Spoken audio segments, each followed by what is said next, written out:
Nasamsam ang tinatayang 340,000 halaga ng shabu habang arestado ang isang high-value individual sa ikinasang drug operation sa barangay Bilaan, Talipao, Sulu. Nito lamang ika-10 ng Pebrero taong kasalukuyan.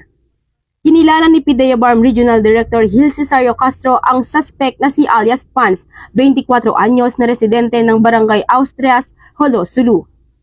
Ayon kay Director Castro, naging matagumpay ang ikinasang operasyon ng mga otoridad at nailigtas ang isang menor de edad. Ng PIDEA BARM katuwang ang Sulu Provincial Office Provincial Intelligence Unit, National Intelligence Coordinating Agency BARM, Talipao Municipal Police Station, Patikul Municipal Police Station, Regional Intelligence Unit 9, 1st Provincial Mobile Force Company, Criminal Investigation and Detection Group 9 at Police 54th Special Action Company, 5th Special Action Battalion Special Action Force.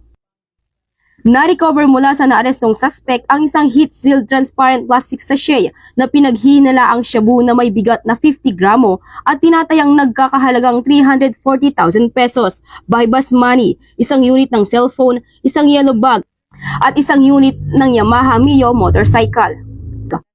Bukod sa pagkakaaresto ng suspect, isang menor de edad naman ang nasagip sa operasyon at agad nang itinurn over sa Municipal Social Welfare and Development Office para sa nararapat na disposisyon at rehabilitasyon.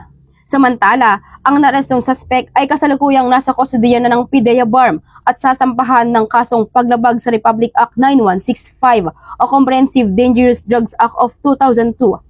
Patuloy pa rin ang pinaigting ng mga otoridad ang kampanya kontra iligal na droga sa rehiyon bilang bahagi ng mas pinaigting na operasyon laban sa kriminalidad at droga sa ilalim ng Administrasyong Bagong Pilipinas.